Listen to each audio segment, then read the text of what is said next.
देखिए, point of inflection में हम लोग बस एक चीज़ देखते हैं और वो ये है कि ग्राफ का कॉन्केविटी चेंज होना चाहिए, सिंपल। भले ही आपका ग्राफ डिसकंटिन्यूस हो जाए या फिर नॉन डिफरेंशिएबल हो जाए। जैसे कि पहले केस में आपका बेसिकली कॉन्केव डाउनवर्ड से कॉन्केव अपवर्ड हो रहा है, तो वो पॉइंट आपका पॉइंट ऑफ द इन्फ्लेक्शन है। हालांकि फंक्शन भी यहाँ पर डिफरेंशिएबल है, कंटिन्यूस, इट्स ओके। दूसरे केस में आपका बेसिकली जो है वो आपका बेसिकली जो है ना बेसिकली तो कॉन्केविटी आपका डाउनवर्ड से अपवर्ड हो रहा है, तो वो भी आपका पॉइंट ऑफ इन्फ्लेक्शन है। भले ही उस पॉइंट पर बेसिकली ग्राफ बेसिकली तो कंटिन्यूस तो है लेकिन नॉन डिफरेंशिएबल है due to the shaft turn. तीसरे में भी आपका बेसिकली जो कॉन्केविटी है वो अपवर्ड टू डाउनवर्ड चेंज हो रहा है, मतलब कि आपका वो point basically point of the inflection है। भले ही वो पॉइंट उस पॉइंट पर कंटिन्यूस तो है लेकिन नॉन डिफरेंशिएबल है due to the shaft turn.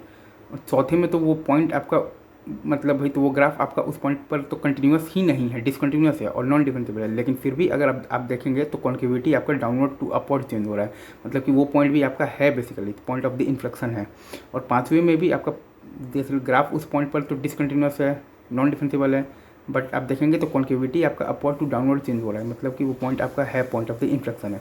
और एक पॉइंट हम लोग जानते हैं कि अगर अपना एफ डबल एस एक्स अगर अपना पॉजिटिव है तो कर्वेचर अपवर्ड मतलब होता है, एफ डबल एक्स आपका बेसिकली इंक्रीजिंग फंक्शन होता है। और अगर आपका एफ डबल एस एक्स अगर आपका निगेटिव है तो कर्वेचर डाउनवर्ड होता है, और एफ डबल एक्स आपका कैसा फंक्शन होता है तो डिक्रीजिंग फंक्शन होता है।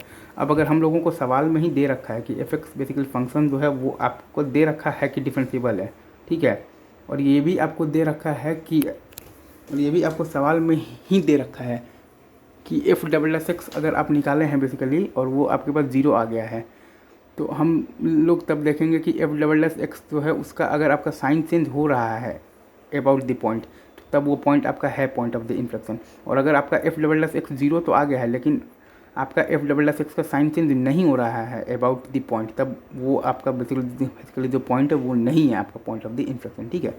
Thank you very much.